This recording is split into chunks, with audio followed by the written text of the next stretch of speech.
I'm going to Google Street View in Zanzibar, right here. But I'm gonna try to convince you that the most interesting direction to look is not to the left or to the right, but down. Why does the revolutionary government of Zanzibar have a logo right here on this truck, which doesn't look like a normal Google Street View car? That's because this is the world of unofficial Google Street View. All these lines are street views that Google didn't make, but that still show up on Google Maps. This is the visualization of a secret economy that you can only see when you look down. It shows up everywhere, from hustling realtors to explorers in the Australian bush. Wow. I talked to him. To off-roaders across the world in Utah. Just look at this terrain. And look who's driving it. All the way to government corporate partnerships that have carved out a unique spot in the Google Street View world. Right there. I went through hundreds of Street View images, I talked to a ton of people, and I came up with 5 categories for the secret economics of Google Street View. It is surprising, it is secretive, and it says something about the economy at large. You just have to know which direction to look. Hello, everybody. Hey, man. I've actually never played this game in my whole Oh, life. you're going to love it, Joachim. So last week I got together with some YouTubers, Neo, Echo Zero, Present Past, Chuppel, and they all put me in last place in GeoGuessr. If you don't know what GeoGuessr is, and I'm surprised that there are a lot of people who don't, basically it is a game where you are plopped into a random location on Google Street View. You then have to place a pin that is your best guess as to where in the world you are. The closer you are to the correct location, the more points that you get. I always get distracted with these because it's just so fast. There's fascinating stuff that's not helpful to figure out the place. GeoGuessr is not just a fun Street View game, though. It is actually a good lens to look at the official economies around Google Street View. It's 1907.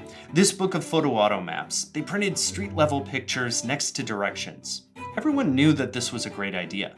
100 years later, the tech caught up.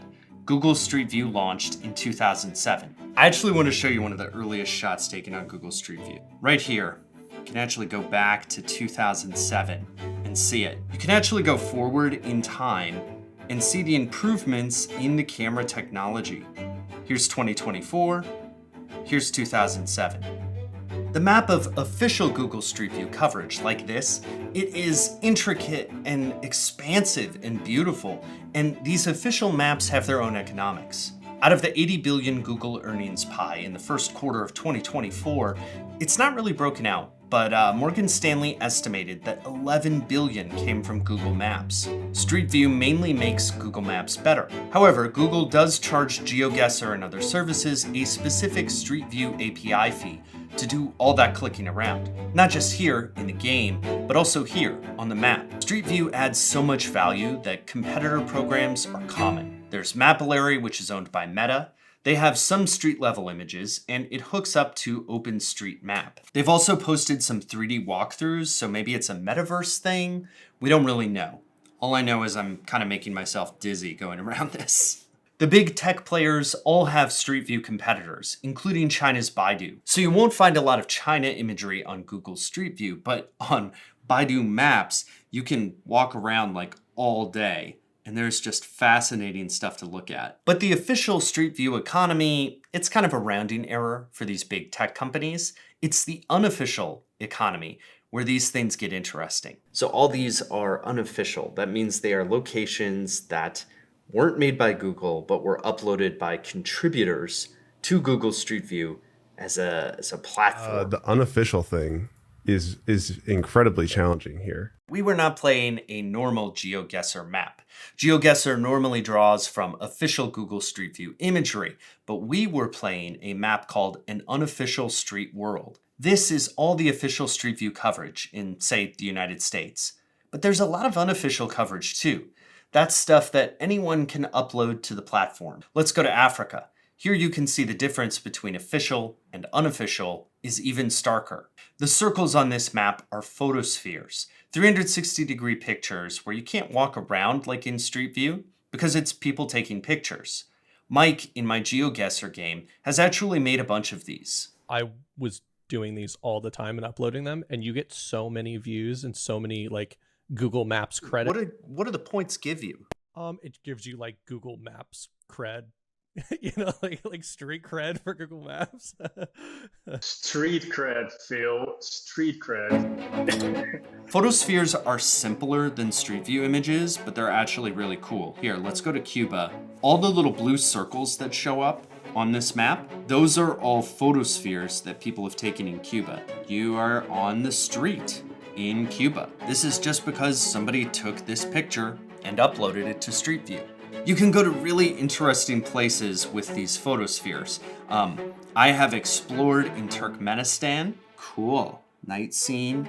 You can even check out locations in North Korea.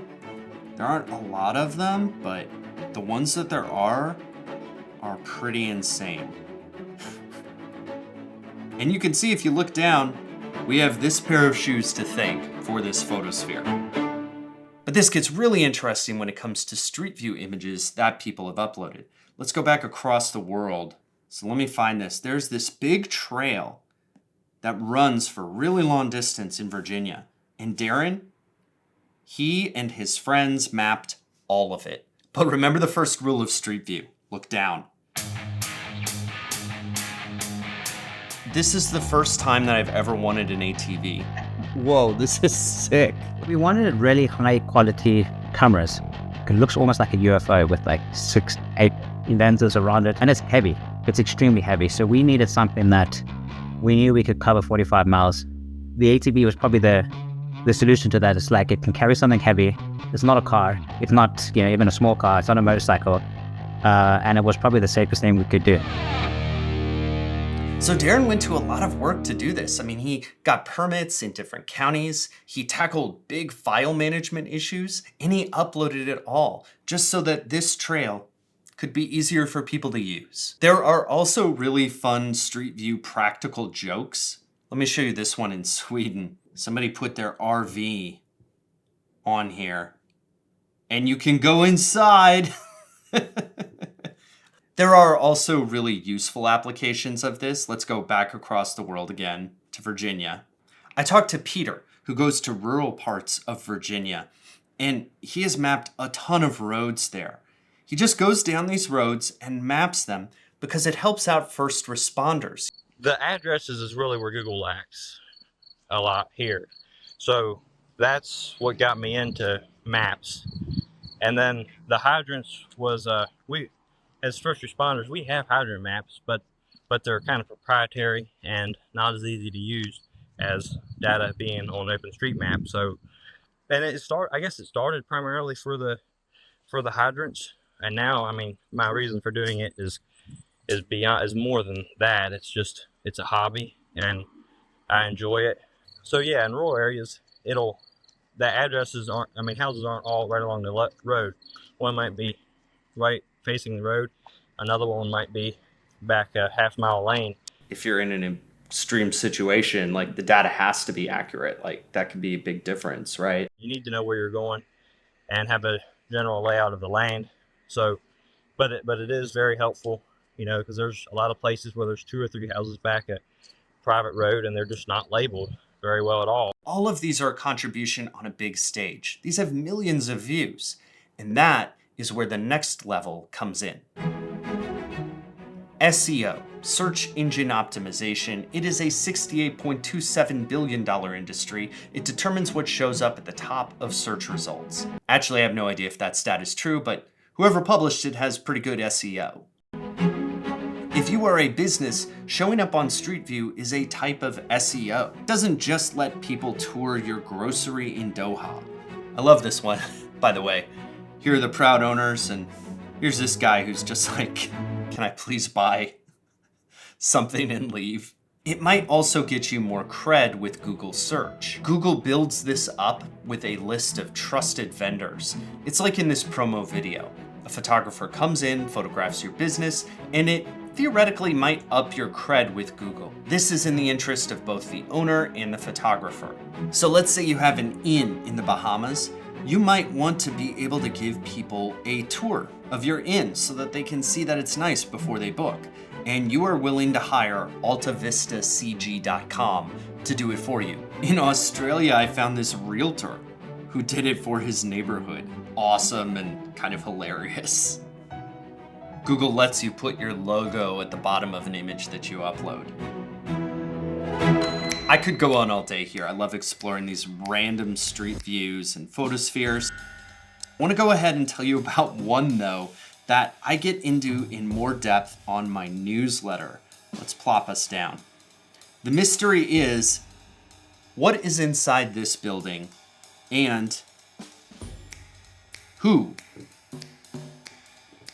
is this man? If you don't know, I have a newsletter that I publish when every video comes out.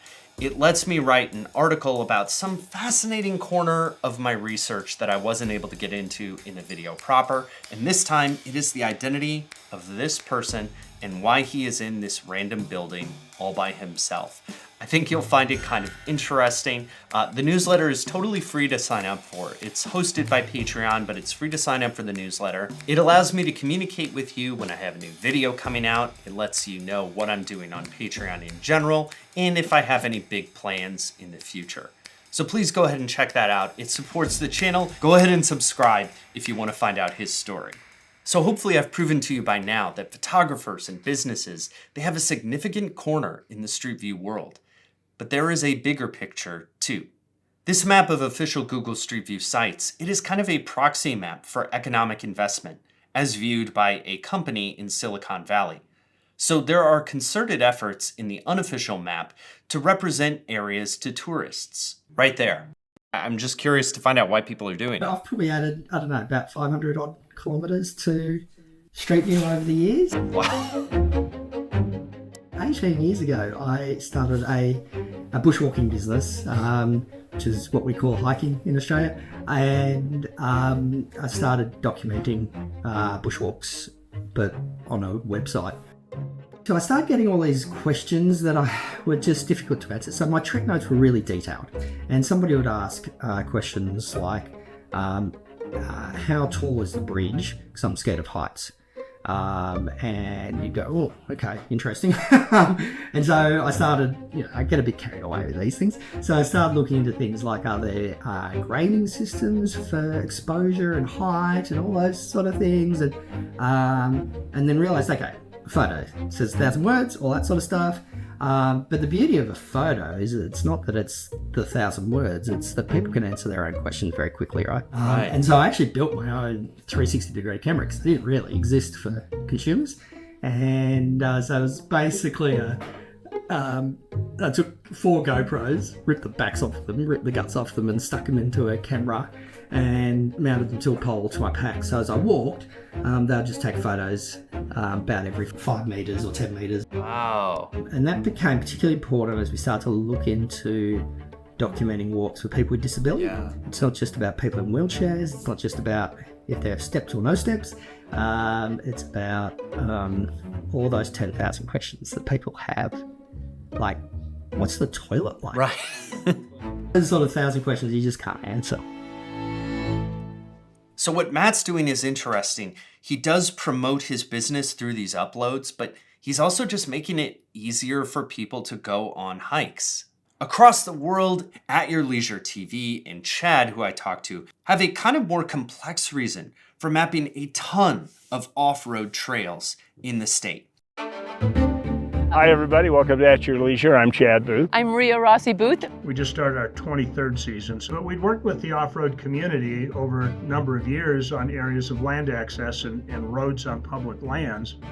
And the previous attempts at mapping, which we had promoted and been involved with, were just awful. So we started working with the state, and they said, well, yeah, we can do this. Maybe you can get grants. And we started going to cities and they could get matching funds for the grants. We got a couple of retailers to sponsor with us. We got a gas company that has truck stops all over the country. They paid for the fuel. One off-road dealer that sprung for us to get a truck and camper so the guy could stay out on the trail that did the maps. It cost us about $5,000 to $6,000 per trail to actually do everything and have proper insurance and clearance and pay for the equipment and the gas and the editing. Everyone I've talked to, nobody has been half-hearted about it. Everybody has really committed. If you look down on the truck, you can see all these stakeholders that he's talking about. There's the Utah DNR, which is promoting trail use so that these trails aren't closed down for not being used enough. New Mexico Tourism has uploaded a ton of images to Street View, which makes sense because it helps them promote the state. This goes to a bigger scale too, because countries have incentives to add Google Street View imagery. It is being mapped through basically a community effort that is nothing less than miraculous. That is their joke, not mine, okay? A similar thing happened with some of the Street View imagery in Zimbabwe, which was just uploaded to help promote the country. And there is Zanzibar. They weren't on Google Street View until World Travel in 360 put them there for the country. We've been in touch with the government of Zanzibar, and honestly, we tried to sell them, to say, guys, Google will probably not come there, but we are a company dedicated to that. We are doing the Street View. We can do it for you, of course, under payment. The government of Zanzibar said that it's a fantastic project and everything else, but for that, and so at the moment we realized that probably it was a common problem in all the African countries. They say how we can propose the same to the other countries and find someone else that is going to pay for the bills, because generally in African countries it's not easy to find a budget or something like that. We've been in touch with Insta360, the camera manufacturer, the camera they're still using to do this kind of jobs. And we talked with them and said, guys, we are going to do something unique in the world, because was the world's first project of its kind.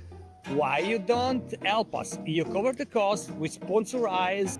So they got Insta360 to sponsor this as kind of a pilot program. People watching this might not appreciate just the amount of organization that you have to do. And in the meantime, you're in these places that haven't even been seen very frequently in the rest of the world. Driving around all day is so beautiful. You go places, you meet people, you get stuck in beautiful places. But at the end of the day, you need to deal like with 6 terabytes of data, then you need to stitch it. In addition to uploading 360-degree imagery, World Travel in 360 has actually uploaded really nice high-res footage from above. You can see the difference here between the satellite imagery that Google supplies and the lush imagery that's been provided by World Travel in 360. This scale of advertising, it is fascinating, but it is not the last part of the Street View economy. That comes in the data. This is Oklahoma right here. And if you go to the newest Street View image, it is from somebody called BCAO. That is the Beckham County Assessor's Office. They are using Street View for the data. They're trying to figure out values for different parts of the county. It's actually similar to some of the surveying that's being done in Croatia, here by GeoGrupa. That is also the expertise of a Finnish company called Autori. They are actually notorious amongst GeoGuessr players because their cameras aren't quite as good as Google's. They all use Street View because it is a platform for data about places, and that is as or maybe more valuable than the advertising. And that is why the Gambia hired Ripple Nami. And so we have a software that helps identify undeclared rental income from landlords. And we had deployed this software in Uganda, and it's been wildly successful. So the Gambia wanted to see if they could get this system for themselves. During the demonstration, the Uganda Revenue Authority is showing them, here's all the landlords, and here's where you can see their properties, and here's where you can see the properties on Street View. And it was as if we had landed somebody on the moon. They were like, what is it? They thought it was the most impressive thing that they've ever seen. And it's long story short, we ended up getting a contract with the Gambia government. And so we needed a way to be able to determine through an algorithm what do we estimate the rental value could be in any particular area. And for the inputs of the algorithm, we need the area of the building and how many stories it is. And so, well, we need how many stories it is. So let's do 360 imagery and capture and map all the streets around Banjul and kind of thing, so that we, for our own project, can determine the stories of buildings to go into our algorithms to determine rent. And at the same time, we thought, well, let's publish all this to Google so that it can benefit everybody, because it has so many benefits in terms of, business opportunities for businesses to be able to put themselves there on the map. Okay, so why make this video about all the little economic corners of Street View? Street View already makes clear the little differences that make up our world. Building. That on-ramp does not look very good. I think that looking at the economics behind Street View is another fascinating layer to add over all of it. This brings up lots of big questions about global wealth, about tech, and even about what makes people want to go on an adventure to a new location. I think those are really valid questions, but I want to end this on an optimistic note. The unofficial map of Google Street View coverage, it is a map of a bunch of people who are proud of the places where they live and who want the entire world to see them. Should they have to do it? That is a fair question, but their work means that we should take the time to look around and maybe look down too. Hey, that's it for this video. Thank you for being here. A lot of people to thank. Of course, I want to thank everyone who talked to me for this project and everyone who I played GeoGuessr with. So there are a lot of links in the description that you can check out, a lot of channels to check out too. And yeah, it was just interesting to kind of dig into this. There's a reaction video over on Patreon. Going there supports the channel. And I mentioned my newsletter article, which I actually think is kind of a cool mystery. So you can check that out and sign up for that for free if you want. The link to that is in the description as well. And otherwise, I think that's it for this one. I'd love to know what you think about this. What's your favorite find on Google Street View? Where do you think this is going in the future? It's a fascinating thing, and there's a lot there. So I'd love to know what you think too. All right, thanks for watching, and I will see you in the next one. Bye.